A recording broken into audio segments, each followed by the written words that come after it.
नमस्कार। Next 9 news पर आपका बहुत बहुत स्वागत है और मैं हूं आपके साथ वफा अब्बास।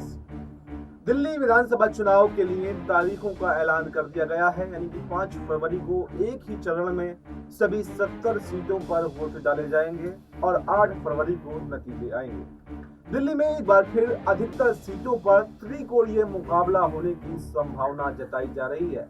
कुछ सीटों पर बड़े ही रोचक मुकाबले की संभावना भी है। दिग्गजों के खिलाफ विपक्ष की तरफ से भी दिग्गज उम्मीदवारों को इस बार दिल्ली के चुनाव में उतारा गया है। चाहे नई दिल्ली की बात करें, चाहे कालकाजी, चाहे जंगपुरा, चाहे पटपरगंज, ये सभी सीटों पर बेहद कड़े मुकाबले की संभावना जताई जा रही है। कई दिग्गजों का भविष्य इस सीट पर तय होने वाला है। नई दिल्ली विधानसभा क्षेत्र दिल्ली के केंद्र में स्थित है और इसमें वीआईपी इलाके शामिल हैं, जैसे कनॉट प्लेस, लुटियंस दिल्ली और सरकारी कार्यालय वाले क्षेत्र। इस विधानसभा क्षेत्र के अधिकतर मतदाता शिक्षित और आर्थिक रूप से संपन्न माने जाते हैं। सरकारी अधिकारी, व्यवसायी जैसे वोटर्स की संख्या यहाँ पर काफी ज्यादा है। इस बार के चुनाव में दिल्ली के पूर्व सीएम अरविंद केजरीवाल के सामने शीला दीक्षित के पुत्र और वरिष्ठ कांग्रेस नेता संदीप दीक्षित और पूर्व सीएम साहिब सिंह वर्मा के पुत्र प्रवेश वर्मा बीजेपी के उम्मीदवार हैं। इस सीट पर 3 दिग्गज नेताओं के बीच में रोचक मुकाबले की संभावना जताई जा रही है। वहीं दिल्ली में अब तक हुए 7 विधानसभा चुनावों में इस सीट पर एक बार भारतीय जनता पार्टी, 3 बार कांग्रेस और 3 बार आम आदमी पार्टी को जीत मिली है। अगर 7 में से 6 चुनावों में जीतने वाले उम्मीदवारों की बात करें तो दिल्ली के सीएम भी यहाँ से काफी बार बने हैं। कालकाजी विधानसभा सीट पर इस चुनाव में बेहद रोचक मुकाबला होना माना जा रहा है। कालकाजी सीट के सामाजिक समीकरण की अगर बात करें तो इस सीट पर मुस्लिम, दलित, पिछड़ा वर्ग और उच्च जातियों के वोटों का एक मिश्रण है। इस चुनाव में आम आदमी पार्टी की तरफ से आतिशी, कांग्रेस की तरफ से अलकलामा कांग्रेस की तरफ से आतिशी आम आदमी पार्टी की तरफ से और बीजेपी ने यहाँ से रमेश बिधूड़ी को चुनावी मैदान में उतारा है और ये तीनों ही दिग्गज नेता माने जाते हैं। आपने 2015 और 2020 के चुनावों में यहाँ पर मजबूत प्रदर्शन किया था। आपका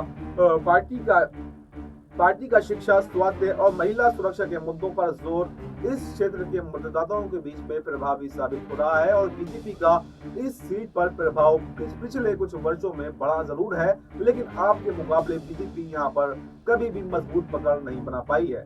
कांग्रेस पार्टी के आधार वोट में इस क्षेत्र में तेजी से गिरावट आई है। जंगपुरा सीट लाजपत नगर से लेकर दरियागंज तक फैली हुई सीट है। इस सीट पर इस चुनाव में रोचक मुकाबले की भी संभावना जताई जा रही है। दिल्ली के पूर्व उप मुख्यमंत्री मनीष सिसोदिया के मैदान में आने के बाद में पूरे देश की इस सीट पर अब नजर मानी जा रही है। ये सीट मुस्लिम बहुल मानी जाती है, जहां पर मुस्लिम मतदाताओं का प्रभाव निर्णायक भूमिका निभाता है। जंगपुरा सीट आम आदमी पार्टी के लिए एक सुरक्षित और प्रभावशाली सीट मानी जाती है। 2020 और 2015 में आम आदमी पार्टी ने यहाँ से बड़े अंतर से चुनाव में जीत दर्ज की थी। मनीष सिसोदिया का इस सीट से उतरना पार्टी की रणनीति के तौर पर देखा जा रहा है। अनुसूचित जाति और गरीब वर्ग के मतदाता जंगपुरा में बड़ी संख्या में रहते हैं।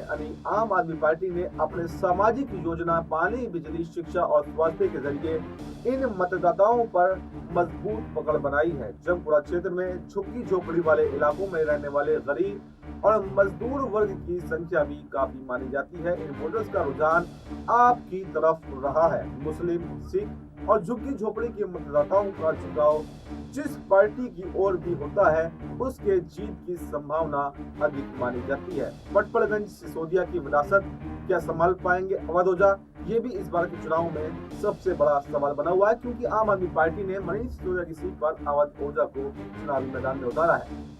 पटपड़गंज सीट की अगर बात करें तो यहाँ पर भी त्रिकोणीय मुकाबले की संभावना जताई जा रही है। आम आदमी पार्टी ने अवध ओझा को उम्मीदवार बनाया है और ओझा हाल ही में पार्टी में शामिल भी हुए थे। वो एक मशहूर यूट्यूबर और शिक्षक के रूप में देश में अलग अलग कोनों में काफी प्रसिद्ध है।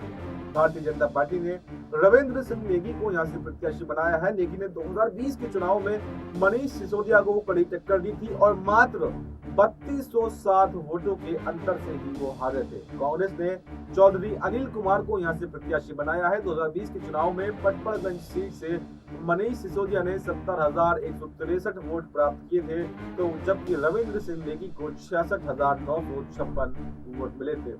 इस बार तीनों प्रमुख दलों के उम्मीदवारों के बीच में कड़ी प्रतिस्पर्धा की उम्मीद है, जिससे पटपड़गंज सीट का चुनावी समीकरण भी अब दिलचस्प हो गया है।